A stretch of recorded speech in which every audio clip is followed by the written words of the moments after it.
Hey, salut tout le monde, c'est Benoît Fin. Aujourd'hui on se retrouve pour le débrief du Grand Prix du Mexique qui a été une purge, on va se l'avouer, hein. Il s'est pas passé grand chose, donc on va vite passer sur les essais libres, hein. Il y a quand même des choses à raconter par rapport aux essais libres, hein.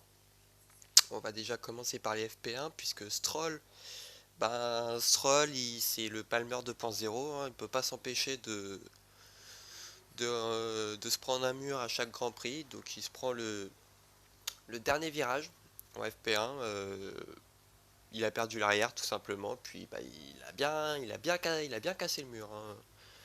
Donc drapeau rouge, oui, du coup. Et puis FP3, Albon dans le mur aussi au virage numéro 7, donc c'est les S. Après le double droit, une petite ligne droite avec les S. Malheureusement, je crois qu'il a pris un vibreur, il a freiné sur le vibreur et donc du coup l'arrière est parti et puis il a cassé. Donc c'est dommage pour lui. Renault dans le mal en FP3.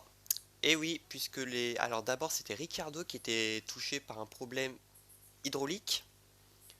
Donc il avait pas roulé.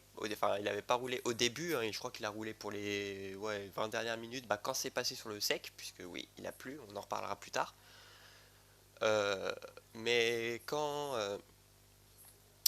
Mais du coup, Ricardo, il a pas pu. Enfin, Ricardo, il a roulé quoi? Il a fait un tour et il est rentré au stand parce que du coup, il avait un gros problème technique qui a également touché la Renault d'Hülkenberg. Donc deux Renault n'ont pas fait de temps. Donc c'est pour ça qu'ils se sont retrouvés 19 et 20. Les Williams 17-18. Il y a eu la pluie. Donc comme je vous l'ai dit, hein, alors ils nous avaient annoncé un week-end pluvieux, un week-end entier, hein, sous la pluie. On en a eu juste pour on va dire un quart des essais libres 1 et la moitié de la troisième séance d'essais libres. À part ça, il n'y a eu que du sec. C'était pas un grand soleil, mais on va dire qu'il y a eu quand même quelques nuages pendant la course. Donc bon, comme quoi, faut pas se fier à la météo. Et puis McLaren et Toro Rosso qui sont présents quand même, puisque il me semble que pendant les 300 essais libres, au moins une Toro Rosso et une McLaren étaient dans le top 10. Donc c'est pas mal. En même temps, faut pas être choqué. C'est un circuit pour eux puisque c'est un circuit qui demande pas trop de moteur comme le circuit nous le fait penser. Parce qu'il y a quand même des lignes droites. Tout le monde se dit oui, il y a des lignes droites, donc forcément il y a besoin de moteur et tout.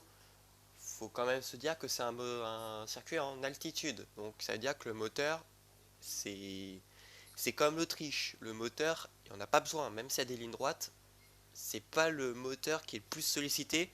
Je dirais c'est plus l'aéro. Donc c'est pour ça qu'on a eu deux victoires Red Bull et une pole les 2 dernières années. Et c'est pour ça aussi que le Mexique n'est pas forcément la référence pour Mercedes. Donc on va passer aux qualifications. Donc la Q1, donc les éliminés Stroll, Magnussen, Grosjean, Russell et Kubica.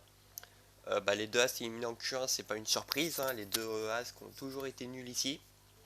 Il me semble que Grosjean n'est jamais passé en Q2 depuis qu'il est chez As. Donc pour vous dire un petit peu la catastrophe en termes de performance au Mexique. À noter quand même Robert Kubica qui se prend un joli 1 seconde 4 par Russell. Donc c'est oui d'accord. Kubica Kubica il s'est quand même bien rattrapé enfin il s'est bien rattrapé entre guillemets en course. Mais on verra ce qui s'est passé après. Russell qui est quand même à 7 dixièmes de Stroll qui est 16e. Donc plutôt très bonne qualif de la part de Russell qui aurait pu viser la P16. Bon, malheureusement après une Racing Point contre une Williams, voilà, tu peux pas faire trop la diff. Ensuite Q2 les éliminés Perez, Hülkenberg, Ricciardo, Raikkonen, Giovinazzi. Raikkonen enfin devant Giovinazzi mais toujours aucune alpha dans Q3 donc c'est terrible pour Alpha. Hülkenberg qui se qualifie quand même devant Ricciardo de peu quand même pour même pas 50 millième. Donc c'était très serré. Perez 11e. Je pense qu'il aurait pas pu faire mieux quand tu vois les deux McLaren et deux Toro Rosso devant. Et donc les qualifiés, donc la Q3, donc 10 Gasly, 9 Kvyat, 8 Norris, 7 Sainz, 6 Bottas, 5 Albon, 4 Hamilton, 3 Vettel, 2 Leclerc et 1 Verstappen qui réalise donc sa deuxième pole position de sa carrière après la Hongrie. Mais cela n'aura pas duré longtemps. Donc comme je vous l'ai dit, McLaren 7 et 8, Toro Rosso 9 et 10, avec Kvyat quand même devant Gasly pour un bon petit dixième. Sainz qui met quand même 3 dixièmes à Norris. Bottas par contre qui s'est loupé. Bottas d'ailleurs qui s'est loupé, puisqu'il est sorti de la piste au dernier virage, un petit peu plus loin de Stroll, mais un accident quand même assez important puisque on l'entendait à la radio souffler en mode il a pris un gros choc. Et donc Max Verstappen, auteur de la pole position, se voit infliger 3 places de pénalité sur la grille pour avoir ignoré les drapeaux jaunes.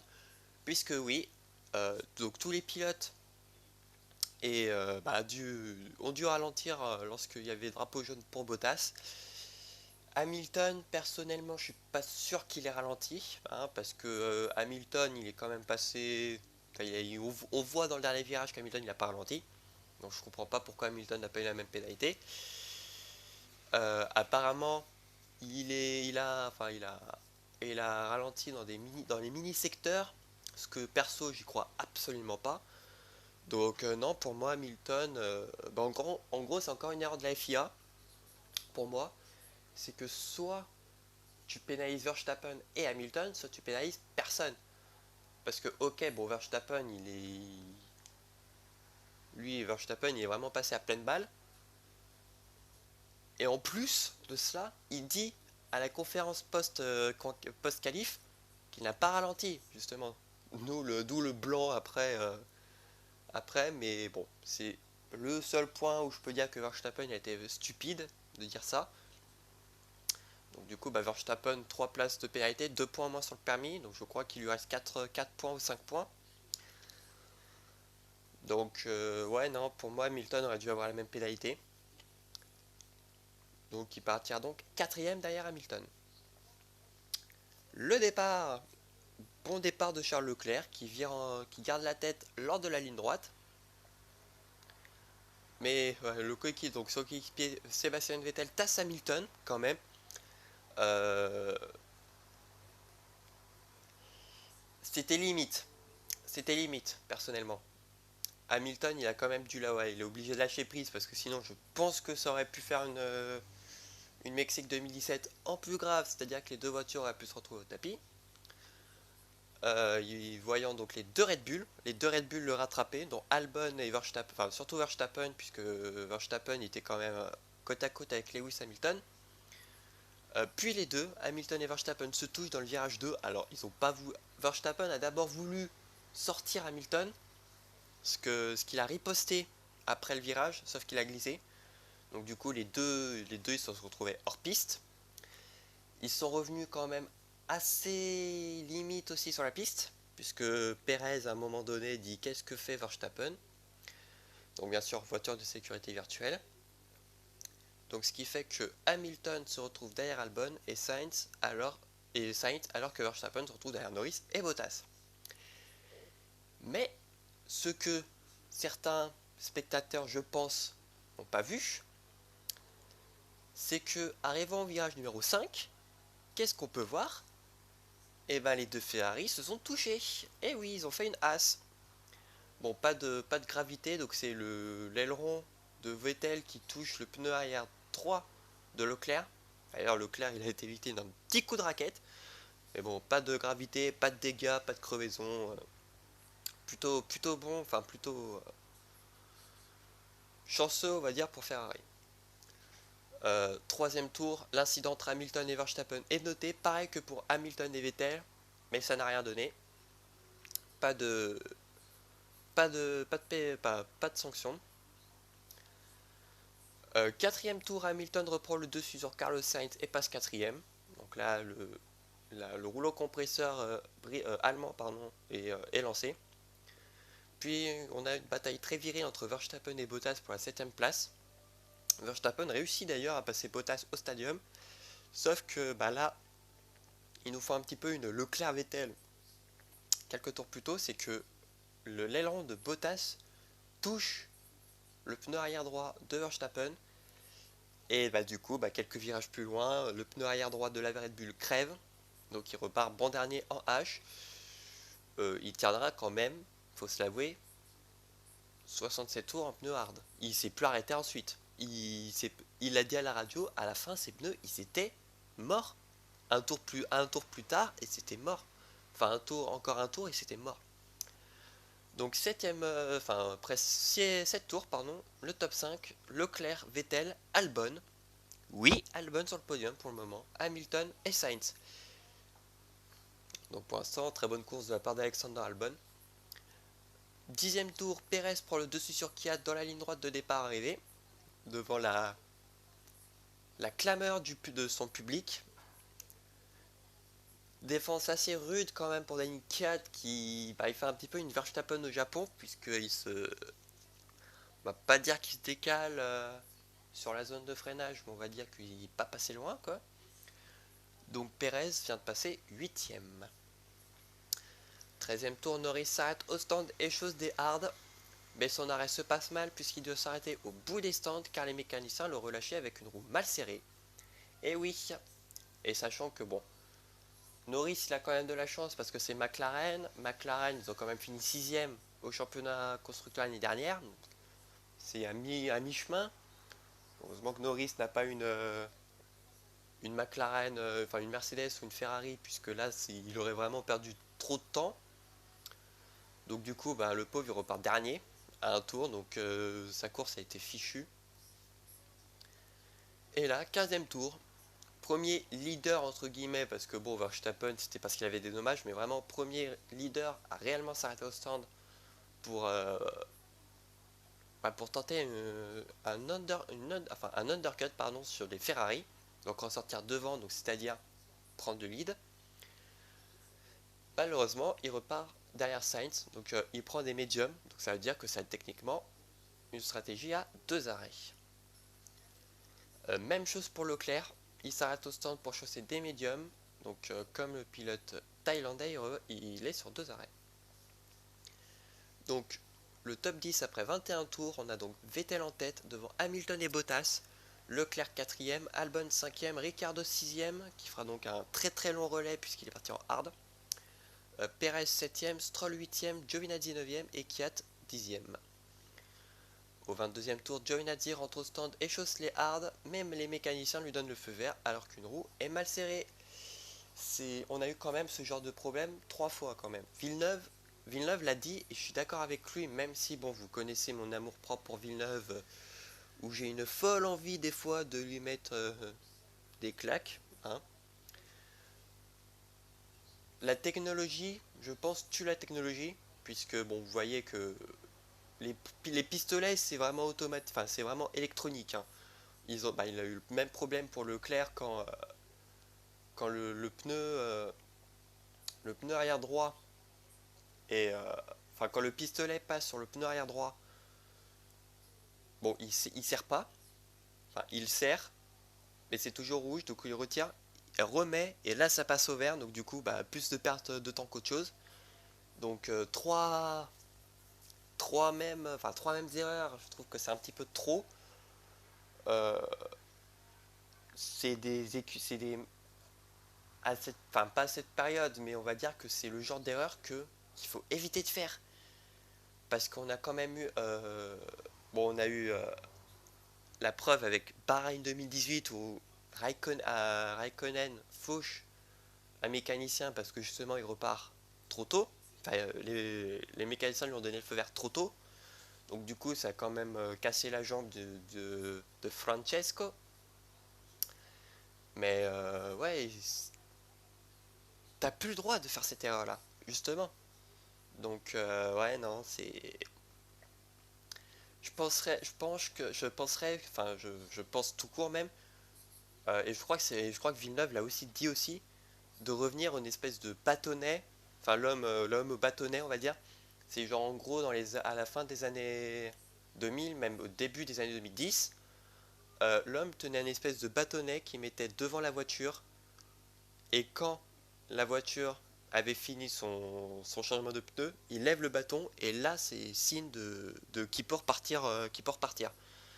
Et là depuis, je crois que ça doit faire depuis 2014 que c'est avec le système de feu, ça fait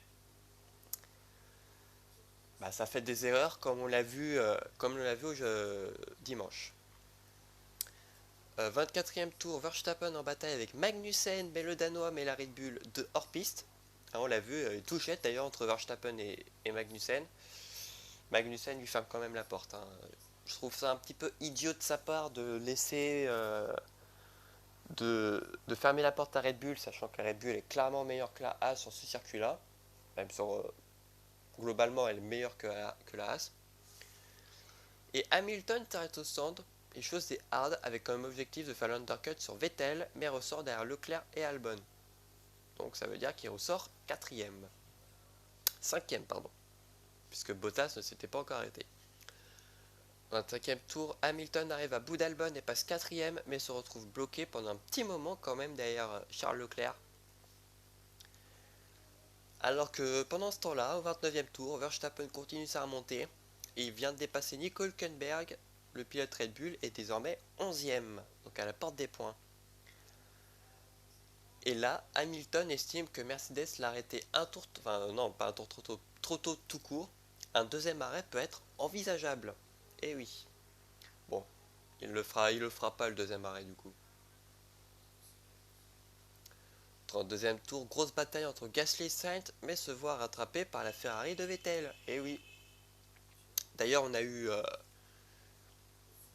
une petite mésentente dans le virage 5, lorsque, en gros, quand on arrive au quatrième virage, Gasly et Sainz étaient côte à côte, Vettel était derrière. Ça se bataille, ça rentre à 2 de front au virage 4. Gasly prend l'avantage, Sainz prenait justement l'intérieur, enfin avec légèrement ralenti au virage numéro 5 pour que Vettel passe. Et une petite mésentente, c'est que Vettel était obligé au dernier moment de tourner à gauche pour pouvoir passer Sainz. Donc je trouve que c'était plus une mésentente que comment dire que de faire exprès, on va dire. Donc non, pour moi il n'y avait pas lieu de. Heureusement qu'il n'y a pas eu d'investigation sur ça. Bon, après heureusement que les pilotes ont respecté le blue flag. 37e tour, Bottas rentre au stand mais il ressort dans le trafic. Et oui, et vu que bon Mercedes c'est pas. On connaît depuis plusieurs années maintenant que Mercedes c'est pas tellement une voiture qui performe dans le trafic. 38e tour, Vettel est appelé par son équipe et chose des médiums. Il ressort 3ème derrière Hamilton. Donc du coup le commandement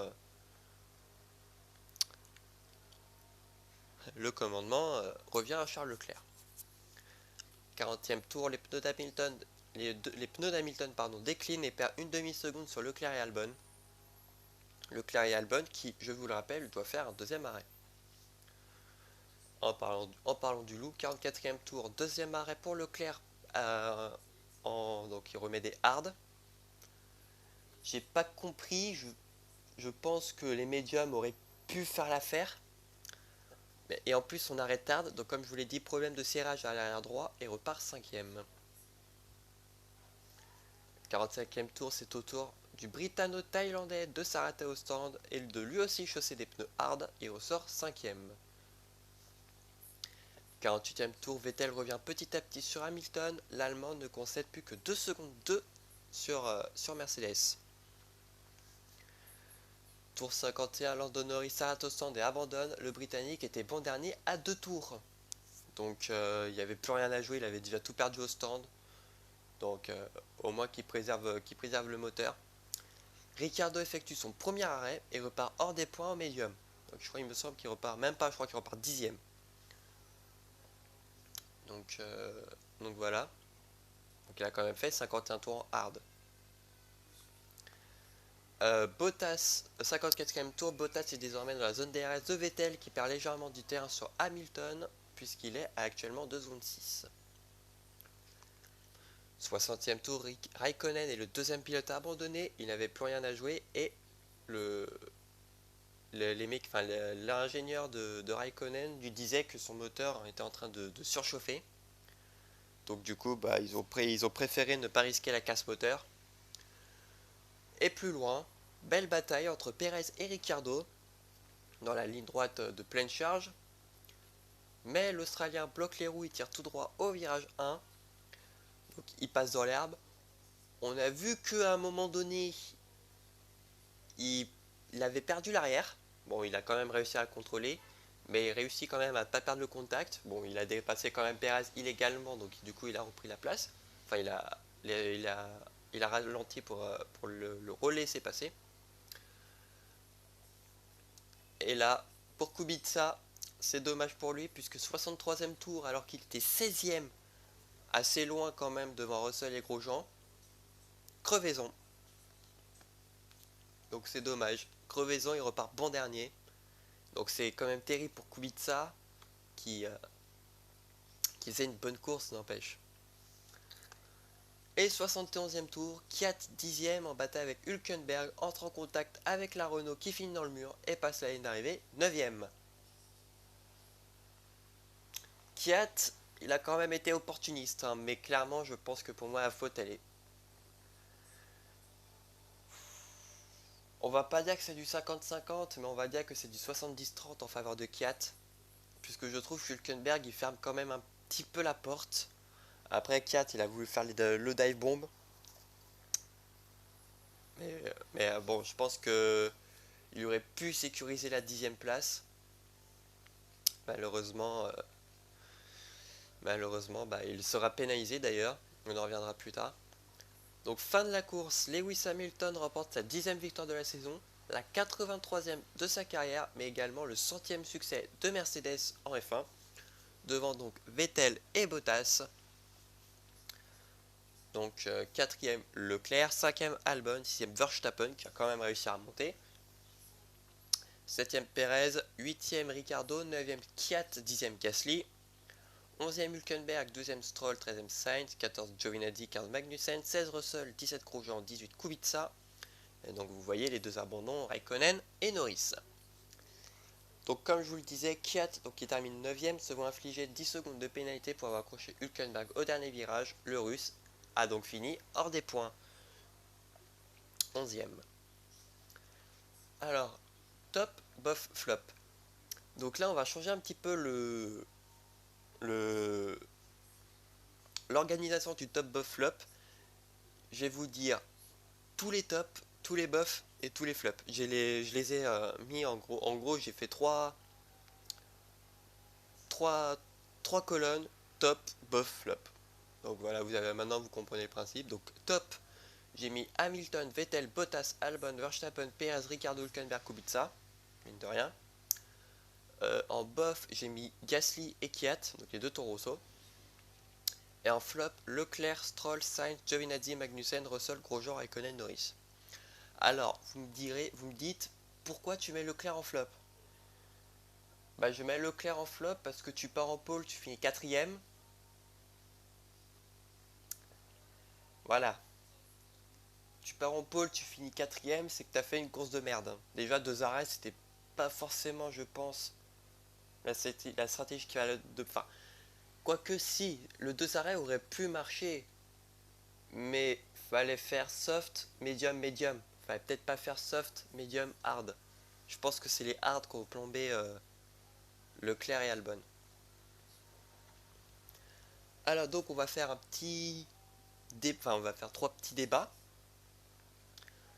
Donc on va parler donc de Hamilton, bientôt 6 fois champion.